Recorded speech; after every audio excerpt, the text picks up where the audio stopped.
이번에는 빅테크주들에 대해서 한번 봅시다.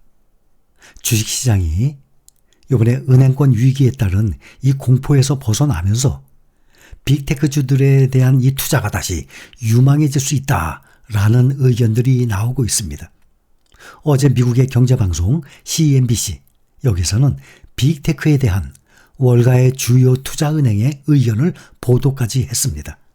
주요 투자은행 중에 다수가 방플러스죠. 방플러스, 페이스북, 지금은 메타예요. 페이스북, 아마존, 넷플릭스, 구글의 이니셜을 따서 팡, 거기다가 플러스까지 해서 팡플러스라고 합니다. 이 빅테크 종목들에 대한 긍정적인 견해를 피력을 했다고 합니다. 우선 웰스파고는 넷플릭스 주식 매수를 권고를 하면서 주가가 현 수준에서 20%가량 오를 수 있다고 전망을 했습니다. 넷플릭스의 계정 공유 수수료가 기업의 실적을 증대시킬 수 있는 핵심적 요인이라고 웰스파고는 보고 있습니다. 또 월가의 투자자문사 에버코어가 메타, 페이스북이죠. 여기에 대한 시장 수익률 확대 의견을 유지했습니다. 이것은 매수에 상응하는 투자 등급입니다. 에버코어는 메타의 메시지 기능이 상당한 이익을 가져올 수 있는 여지가 있다라고 또 평가를 했습니다. 또 투자은행 파이퍼 샌들러는 테슬라에 대한 비중 확대 의견을 유지했어요. 테슬라가 긍정적이라고 파이퍼 샌들러는 또 전했습니다. 최근에 이 미국 증시에서 보면 기존의 FANG, 팡의 애플, 마이크로소프트, 테슬라, 엔비디아, 또 스노우플레이크, 또 AMD 이런 것을 더해서 팡플러스 이게 주목을 받고 있습니다. 지난해 팡플러스 지수가 41% 폭락한 그 상황과 완전히 지금 180도 달라진 상황입니다. 반도체와 함께 빅테크주들이 급상승했습니다. 과거에 저금리 시대에서의 이 급성장은 혹시 이루지 못한다고 하더라도 빅테크주들의 이 투자 안정성 또 수익률은 웬만한 주식들이 쉽게 따라오지 못할 것으로 저는 보고 있습니다. 일부에서는 팡플러스, 기술주, 빅테크주 시대는 지났다, 끝났다 라고 생각을 하는 사람들도 있겠지만 저금리 시대의 그 급성장까지는 아니더라도 쉽게 빅테크주들을 따라오지 못할 것입니다. 그래서 우리는 개별 종목이 아니라 그것도 ETF로 투자하기 때문에 가장 안정적이죠. 최근에 기술주가 이렇게 강하게 반등한 데는 미국 중앙은행이 연내 기준금리 인하에 나설 수 있다는 이 피벗이라고 그러죠. 금리 정책 전환, 이 기대가 영향을 미치고 있습니다. 또 대규모 예금 인출, 뱅크론, 핸드폰으로 지금은 다 뱅크론 하니까 빠르죠. 이 뱅크론 우려로 은행주가 또 급등락하고 다우지수가 출렁이니까 또 기술주 나스닥 시장으로 투자자가 몰린 것도 있습니다. 금리 인하 기대는 가치주보다는 이 금리 변화에 민감한 경향이 있는 기술주 주가를 부양하는 데 더 도움이 됩니다. 그렇다면 우리가 투자 중인 타이거 미국 테크 탑10을 보면 연중으로 현재 32% 상승했어요. 또 코덱스 미국 팡플러스 있죠? 그건 35% 상승. 반도체 보면 대표적으로 타이거 필반나가 31%. 필반나 이 필라델피아 반도체가 참 많이 올랐습니다. 그런데 빅테크주들은 오히려 반도체보다도 더 많이 올랐어요. 32, 35%. 비록 1분기 1월부터 3월 말까지 지금 3개월이지만 말이죠. 1월부터 3월까지 3개월간에 한 3% 상승을 했다고 칩시다. 그러면 4분기까지 곱하기 4하면 12% 이상이죠, 복리로. 그러면 1년 수익률이 한 15%는 될 것입니다. 그러면 정말 상당히 성공적일 거예요.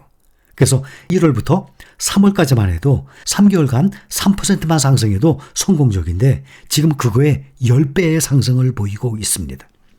이러한 이 팡플러스 빅테크주들 연중으로 이 종목들 중에 가장 많이 오른 종목들만 한번 뽑아보면 테슬라 81%, 3개월 동안에 엔비디아 91%, 무려 2배 가까이 상승했어요. 또 AMD죠 53%, 또 페이스북, 메타 67%, 애플이나 마이크로소프트, 아마존 이러한 종목들은 10몇 %, 20몇 % 상승을 했습니다.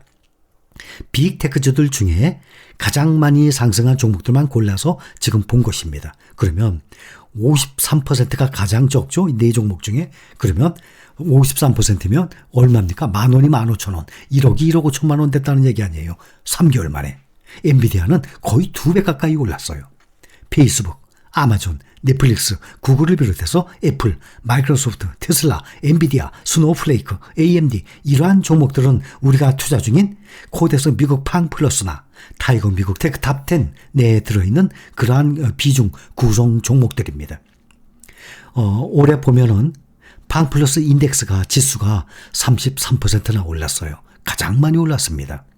S&P 500이 현재 6% 올랐거든요. 그러면 몇 배입니까? 5.5배가 차이가 나죠. 그러면 같은 기술주예요. 나스닥 지수는 종합지수는 16% 상승했습니다. 올해 들어서 말이죠. 그러면 같은 기술주 중에 빅테크주들이에요. 나스닥에 다 들어가 있죠. 나스닥이 16% 상승인데 팡플러스 인덱스는 33% 무려 2배나 더 많이 올랐어요. 대신 기술주들의 실적이 좀 떨어지는 종목들은 나스닥보다 더 아래로 떨어졌겠죠. 그러니까 ETF 투자하는 것은 중간에 투자하는 것입니다. 팡플러스 인덱스는 그중에 가장 높은 빅테크주들에 투자하지 않습니까? 2배의 차이가 나요. 또 필라델피아 반도체를 비교를 해보면 SOXX로 비교하면 28%. 그러니까 3개월 보면 미국 테크 탑10이나 코덱스 미국 팡플러스가 타이거 필반나보다 조금 더 수익률이 좋았듯이 지수를 보더라도 필라델피아 반도체보다도 팡플러스 인덱스가 더 높았습니다. 나스닥보다도 2배 이상이 나왔고 S&P 500보다도 무려 5.5배의 수익률이 나온 것을 알 수가 있어요. 그래서 우리가 3년, 5년만 투자한다 그러면 현재 빅테크들 이 시가총액 애플부터 시작해서 그 다음 마이크로소프트죠. 또 지금 1조 달러에 아마존이 떨어졌다가 다시 1조 달러에 지금 들어왔습니다. 아마존이 턱걸이 했어요. 1조 달러에. 요즘 계속 이 빅테크주들이 상승을 하다 보니까 아마존도 1조 달러에서 떨어졌거든요. 다시 1조 달러로 안으로 들어왔습니다. 그래서 애플, 마이크로소프트, 알파벳, 구글, 아마존 현재 시가총액이 1조 달러 이상 됩니다. 앞으로 3년, 5년이라면 크게 변화는 없겠지만 장담은 할 수 없지만 그렇지만 앞으로 10년 후라든지 오랜 시간이 지나게 되면 우리는 오랫동안 보유할 사람들 아닙니까? 그래서 현재의 개별 종목이 잘 나간다고 앞으로도 꾸준히 잘 나가는 것은 절대 아닙니다. 앞으로 어떤 변화가 일어날지 몰라요. 특히 미국은 우리나라보다도 더 1등, 2등 이 순위가 상당히 쉽게 바뀔 수가 있습니다. 그래서 우리는 안정적으로 S&P 500, 나스닥 100, 필라델피아 반도체, 또 2차전지, 또 빅테크주 이러한 종목들 현재 시가총액 우리가 최근 조회 종목 보고 있는 20개 종목 내에서 5개에서 10개 종목 사이에 보유를 한다. 이러면 이 종목을 가지고 우리는 적어도 10년 이상 꾸준히 투자할 수 있다라고 보고 있습니다.